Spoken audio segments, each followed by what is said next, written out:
اندر سے گالیوں کی آوازیں سنائی دینے لگیں۔ افسر گالیاں بکتا آیا، دروازے پر آ کر قہر بھری آواز میں پوچھا، کون ہو تم؟ کسے قتل کر کے آئے ہو؟ ملازم قندیل اٹھائے دوڑا آیا۔ افسر نے روشنی میں وکٹر کو دیکھ کر پوچھا، تم؟ کسی سے لڑائی ہو گئی تھی؟ میں 2 انسانوں کے قتل کا اقبال کرنے آیا ہوں۔ وکٹر نے کہا، مجھے گرفتار کر لیں۔ افسر نے اس کے منہ پر بڑی زور سے تھپڑ مار کر کہا، قتل کا تمہیں یہی وقت ملا تھا، دن کو کیوں نہ قتل کیا؟ میں تمہارے باپ کا نوکر ہوں جو اس وقت تمہیں گرفتار کروں گا؟ اتنی گہری نیند سے مجھے جگا دیا ہے۔ اس نے اپنے ملازم سے کہا، لے جاؤ اسے قید خانے میں بند کر دو۔ ملازم وکٹر کو بازو سے پکڑ کر چل پڑا تو افسر نے گرج کر کہا، رک جاؤ جنگلی کہیں کے، تم نے یہ بھی نہیں سوچا کہ یہ راستے میں تمہیں بھی قتل کر دے گا؟ اندر لاؤ اسے، اس نے کیا کیا ہے؟ میں نے ایک آدمی اور ایک عورت کو قتل کیا ہے جناب، وکٹر بلند آواز سے بولا۔ قتل کیا ہے؟ افسر نے حیرت اور گھبراہٹ سے پوچھا۔ قتل کیا ہے؟ اگر مسلمان کو قتل کیا ہے تو جاؤ اپنی مرہم پٹی کراؤ۔ تم اسے قتل نہ کرتے تو وہ تمہیں قتل کر دیتا۔ اگر کسی صلیبی کو قتل کیا ہے تو تمہیں بھی قتل ہونا چاہیے، اندر آ کر بتاؤ۔ آپ نے میرے ساتھ ایک بڑا ہی خوبرو آدمی دیکھا ہوگا، وکٹر نے اندر جا کر کہا۔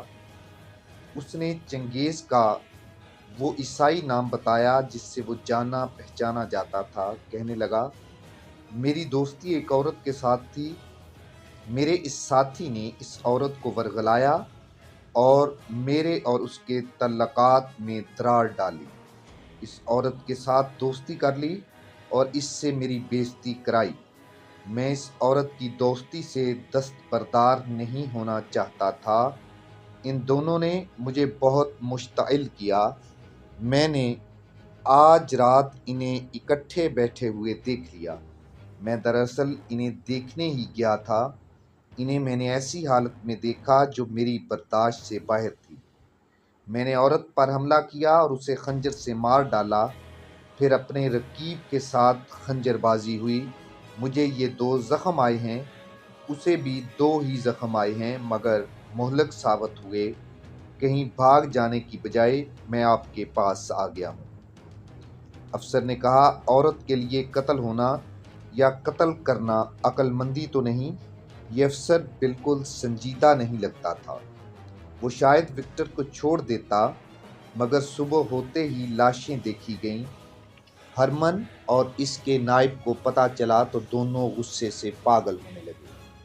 مقتولہ ان کی بڑی قیمتی اور کارآمد مخبر اور جاسوس تھی، اور چنگیز اس عورت کا شکار تھا جس سے اس گروہ کا سراغ لگانا تھا۔ یہ گروہ محفوظ ہو گیا تھا، وکٹر کے زخموں سے خون بہہ رہا تھا۔ کسی نے اس کی مرہم پٹی کی نہ سوچی۔ ہرمن نے اسے پیٹنا شروع کر دیا، جس سے وکٹر بے ہوش ہو گیا۔ اس کے بعد وہ کبھی بھی ہوش میں نہ آیا۔ دوسرے دن بے ہوشی کی حالت میں ہی اسے جلاد کے حوالے کر دیا گیا۔ جلاد کے کلہاڑے نے ایک ہی وار سے اس کا سر تن سے جدا کر دیا۔ اس کے سر اور دھڑ کو جب ایک گڑھے میں پھینکا جا رہا تھا، اس وقت امام کا روانہ کیا ہوا ایک جاسوس درپیولی سے دور نکل گیا تھا۔ اسے اونٹ پر بھیجا گیا تھا کیونکہ قاہرہ کا سفر بڑا ہی لمبا تھا اور بڑا ہی کٹھن، جسے صرف اونٹ ہی برداشت کر سکتا تھا۔ قاہرہ کے نواحی علاقے میں غیر معمولی رونق اور چہل پہل تھی۔ کسی میدان میں گھوڑے دوڑائے جا رہے تھے اور کہیں پیادہ سپاہیوں کو ٹریننگ دی جا رہی تھی۔ شتر سواروں کی رونق الگ تھی۔ قاہرہ سے دور پہاڑی علاقے میں منظر ایسا تھا جیسے جنگ لڑی جا رہی ہو۔ یہ سلطان ایوبی کی فوج کی جنگی مشق تھی۔ ایک وادی میں آتش گیر مادہ پھینک کر آگ لگائی گئی تھی جو 20-25 گز تک پھیلی ہوئی تھی۔ سوار گھوڑے دوڑاتے ان شعلوں میں سے گزر رہے تھے۔ ایک جنگی مشق دور ریگستان میں ہو رہی تھی۔ کسی سپاہی کو پانی اپنے ساتھ رکھنے کی اجازت نہیں تھی۔ یہ بڑی ہی سخت ٹریننگ تھی جو نئے رنگروٹوں کو دی جا رہی تھی۔ بھرتی ابھی جاری تھی۔ فوج کے تمام سالار اور دیگر افسر اس ٹریننگ میں مصروف تھے۔ سلطان ایوبی سلطنت کے دوسرے مسائل اور امور کی طرف رات کو توجہ دیتا تھا۔ اس کا دن ٹریننگ کی نگرانی کرتے اور سالاروں کو ہدایت دیتے گزرتا تھا۔ اس نے سب سے کہہ دیا تھا کہ اگر صلیبیوں نے شام پر فوج کشی نہ کی تو اس کا مطلب یہ ہوگا کہ انہوں نے لڑائی سے توبہ کر لی ہے یا ان کی عقل جواب دے گئی ہے، مگر ان دنوں میں سے ایک بھی بات واضح اور صحیح نہیں ہو رہی تھی۔